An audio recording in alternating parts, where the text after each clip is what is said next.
നമസ്കാരം. ഫിലിമമ്പടാണേ. നാട് പറ്റ മാറി തുടങ്ങിയിട്ടുണ്ടേ. പോലീസും എക്സൈസൊക്കെ പുറകിലുണ്ട്.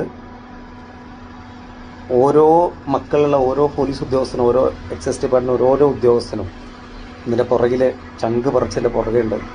കാരണം സ്റ്റേഷനിലേക്ക് കൊണ്ടുവരുന്ന ചില കുട്ടികളെ അവരിതിൻ്റെ പിന്നാമ്പുറത്തേക്ക് പെട്ടുപോയ കഥകൾ പറയുമ്പോൾ അവരെ ഇറക്കാൻ വേണ്ടി അവരുടെ മാതാപിതാക്കൾ അലമുറയിട്ട് വരുമ്പോൾ അവരെക്കുറിച്ചുള്ള ചില ജീവിത ശൈലികളൊക്കെ ഇങ്ങനെ പറയുമ്പോൾ ആശ്ചര്യപ്പെട്ട് കേൾക്കാൻ നിർവാഹമുള്ളൂ.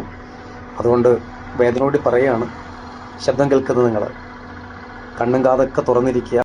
പോക്സോ കേസിൽ മോട്ടിവേഷൻ സ്പീക്കറും മുൻ പോലീസ് ഉദ്യോഗസ്ഥനുമായ ഫിലിപ്പ് മമ്പാട് കസ്റ്റഡിയിൽ. 16 വയസ്സുകാരിയെ പീഡിപ്പിച്ച കേസിലാണ് ഫിലിപ്പ് മമ്പാടിനെ നിലമ്പൂർ പോലീസ് കസ്റ്റഡിയിലെടുത്തത്.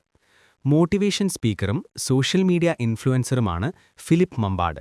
മുൻ പോലീസ് ഉദ്യോഗസ്ഥനായ ഫിലിപ്പ് മമ്പാട് കൂടുതലും കൗമാരപ്രായക്കാരായ കുട്ടികൾക്കുള്ള ബോധവൽക്കരണ ക്ലാസുകളും നടത്തിയിരുന്നു.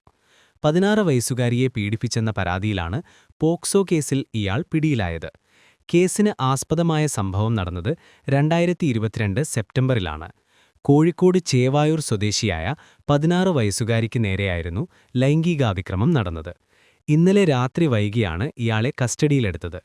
അറസ്റ്റ് ഉടൻ രേഖപ്പെടുത്തുമെന്നാണ് വിവരം. മോട്ടിവേഷണൽ സ്പീക്കറും സോഷ്യൽ മീഡിയ ഇൻഫ്ലുവൻസറുമായ ഫിലിപ്പ് മമ്പാട് സാമൂഹിക മാധ്യമങ്ങളിലടക്കം നിരവധി വീഡിയോ പങ്കുവയ്ക്കാറുണ്ട്. അവനവന്റെ ആത്മസുഖം അന്വേഷിക്കാതെ അപരന്റെ സുഖം അന്വേഷിക്കാൻ വല്ലാത്ത ത്വരതയാണ് ഒരു മനുഷ്യനും. അതാണ് ലോകത്തിന്റെ പ്രശ്നം.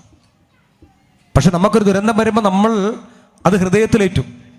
ലഹരി എന്ന് പറയുന്ന ഒരു മഹാദുരന്തം സംഭവനത്തിലേക്ക് ക്ഷണിക്കാതെ കടന്നു വരുന്ന ദിവസമുണ്ട്.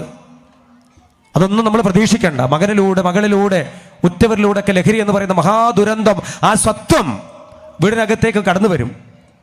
ആ വീടിനകത്തേക്ക് കടന്നു വന്ന ലോകത്തിലേറ്റവും കൂടുതൽ ഉരുകിത്തീരുന്നത് ആ കുഞ്ഞിന് ജന്മം കൊടുത്ത അമ്മയാണ്. ലോകത്ത് ഏറ്റവും കൂടുതൽ തകർന്നു പോകുന്നത്, സമാധാനം നഷ്ടപ്പെട്ട് ചിത്തഭ്രമം ബാധിക്കുന്ന ഒരു മനുഷ്യനുണ്ട് ലോകത്ത്.